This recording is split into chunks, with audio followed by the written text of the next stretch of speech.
जोठी हिंदू और मुस्लिम माने मिसी दुर्गा पूजा और भसाणी उत्सव पालन करती।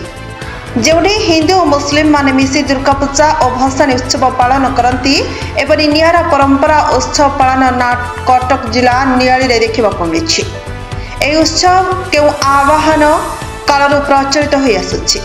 बंगाली साही एवं नियाली हाट में प्रतिवर्ष निर्मित होई पूजा पाई आसुथिबा मां दुर्गा और हर पार्वती और प्रभु शोभनेश्वर मूर्ति को पूजा करने सह हिंदू और मुस्लिम मान भाई भाई होई मिसी एक सुसज्जित विमान रे बाजा बाण नृत्य गीत एक शोभायात्रा मां दुर्गा एवं महाप्रभु शोभनेश्वर को अणाई नियाली रे हाट साही ठारे हरिहर भेट करा जायथिला।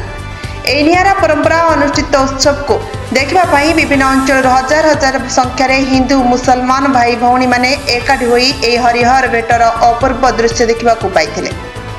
प्रभु शोभनेश्वर सहित मां दुर्गा हरिहर भेट आकर्षित होता बेले श्रद्धालु मानकर हरिबोल हुलाहुली गगन पवन मुखरित हो उठिथिला। सही समय बादल फटा वर्षा होइथिला परे एही मां दुर्गा एवं हर पार्वती मृणयी मूर्ति को अणाई प्राची नदी स्थित देवीघाट ठारे विसर्जन करा जायथिला। एही पारंपरिक भसाणी उत्सव रे हिंदू और मुसलमान संप्रदायर मुरबी युवगोष्ठी राजनेता समेत नियाली थाना और कटक सदर अधिकारी सहित बहु संख्यार पुलिस कर्मचारी माने सहयोग करथिले। कटकरू विनोद कुमार भईं रिपोर्ट प्रतीक्षा न्यूज।